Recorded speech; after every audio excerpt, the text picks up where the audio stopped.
एक बार एक व्यक्ति अपने काम से लौटकर घर आया और साथ में पनीर लाया और अपनी पत्नी को कहा कि आज मेरे लिए बढ़िया पनीर की सब्ज़ी बनाना, क्योंकि आज मैंने बहुत काम किया है और मुझे बहुत ज़्यादा भूख लगी है और मुझे कुछ बहुत अच्छा खाना है। उसकी पत्नी कमरे से बाहर आई और पनीर लिया और कहा कि बिल्कुल आप हाथ पैर धोकर तैयार हो जाइए, मैं आपके लिए बहुत ही स्वादिष्ट सा खाना बनाती हूँ। वो व्यक्ति फ्रेश हो गया और टीवी देखने लगा और इंतज़ार करने लगा सब्जी के बनने का, ताकि वो उसे खा सके। किचन से बहुत अच्छी खुशबू आ रही थी।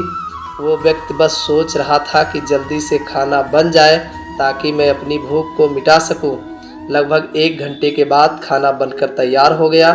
स्वादिष्ट सा भोजन अब खाना लगने ही वाला था कि उस व्यक्ति ने अपनी पत्नी से पूछा कि खाने में नींबू है कि नहीं, क्योंकि मुझे पनीर की सब्ज़ी में नींबू डालकर खाना है।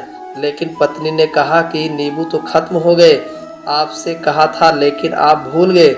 व्यक्ति ने अपनी पत्नी से कहा कि रुको रुको, अभी खाना मत लगाओ, क्योंकि नींबू के बिना खाने में बिल्कुल मज़ा नहीं आएगा। तो मैं अभी गया और अभी नींबू लेकर आया। वो व्यक्ति वापस से कपड़े पहनकर तैयार हुआ और नींबू की पास वाली दुकान पर गया। जब वहाँ पर देखा तो नींबू नहीं थे। उसका दिमाग क्रोध से भर गया। उसने सोचा कि यार, उसके पास नींबू नहीं है, चलो थोड़ी आगे वाली दुकान पर जाता हूँ, शायद वहाँ नींबू मिल जाएगा। वो थोड़ा और आगे गया, लेकिन वहाँ पर भी नींबू नहीं मिले। अब उसने सोचा दूर की सब्जी मंडी चला जाता हूँ, वहाँ से नींबू लेकर आऊँगा, क्योंकि नींबू के बिना सब्जी में मज़ा नहीं आएगा। करीब आधे घंटे के बाद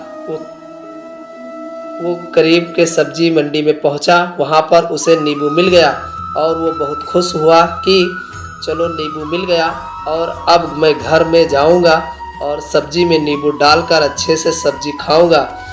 अब वह खुशी खुशी नींबू लेकर घर आया और अपनी पत्नी से कहा कि जल्दी से सब्जी गरम कर दो, रोटी गरम कर दो और नींबू काट, ताकि मैं अच्छे से खाना खा सकूं।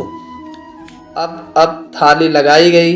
जब परोसी गई और नींबू रखी गई, उसकी पत्नी सामने ही बैठी थी और वो व्यक्ति थोड़ी देर के लिए कुछ सोच में पड़ गया।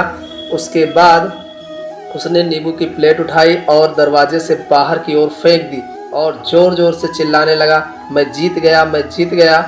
पत्नी ये देखकर घबरा गई कि कहीं ये पागल तो नहीं हो गए, इतने सारे के सारे नींबू दरवाजे से बाहर की ओर फेंक दिया।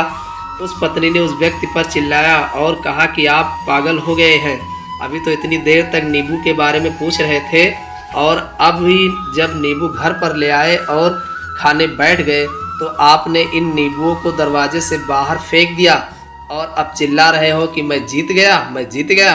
पत्नी पूछी, अब किस चीज में जीत गए, क्या हुआ? अब व्यक्ति खुशी खुशी बैठ गया और अपनी पत्नी से कहा, आप भी बैठो, इत्मीनान रखो, बताता हूँ कि क्या हुआ।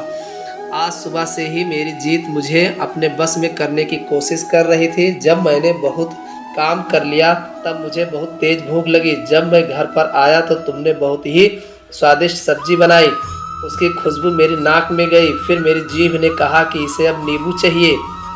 मैं पास वाली दुकान पर गया, लेकिन वहाँ नींबू नहीं मिले। थोड़ी और दूर गया, वहाँ पर भी नहीं मिले, तो मुझे उसने और दूर लेकर गई। मैं उसके वश में आ गया और जैसे ही वह कहती रही वैसे ही मैं करता गया। अब मैं वैसा ही करता गया जैसा वो मुझसे करवाती गई, लेकिन अंत में मैंने विजय प्राप्त कर ली।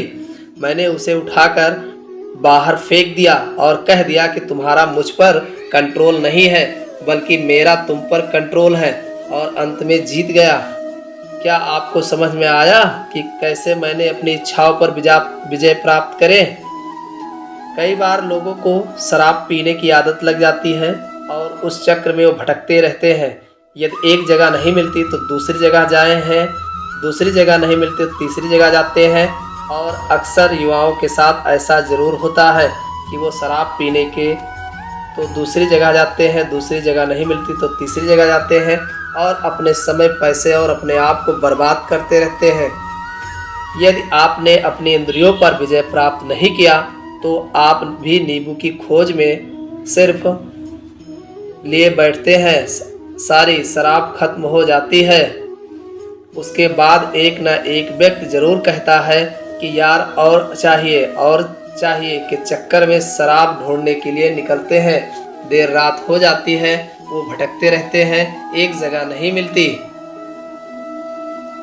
भटकते ही रहेंगे और हमेशा परेशान रहेंगे। इसीलिए अपनी इंद्रियों पर काबू पाइए और अपनी जीवन को खुशी खुशी बिताइए। इसी तरीके से मोटिवेशनल स्टोरी पाने के लिए चैनल को सब्सक्राइब तथा वीडियो को लाइक ज़रूर करिएगा। वीडियो देखने के लिए धन्यवाद।